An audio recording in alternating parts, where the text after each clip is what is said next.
Megastar Shakib Khan গতকাল বাংলাদেশে পা রাখার সাথে সাথে একের পর এক চমক দিচ্ছেন ভক্ত ও সাকিবিয়ানদের। ঢাকার বিপিএল ক্রিকেট লিগ নামটি পরিবর্তন হয়েছে। ঢাকা বিপিএল নামটি বাদ দিয়ে ঢাকার নবাব নাম দেওয়া হয়েছে।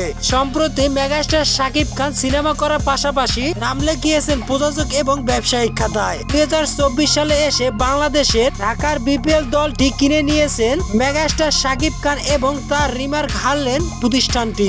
এখন নিয়মিত তিনি সিনেমা করার পাশাপাশি বিপিএল দলটির সাথে যুক্ত থাকবেন।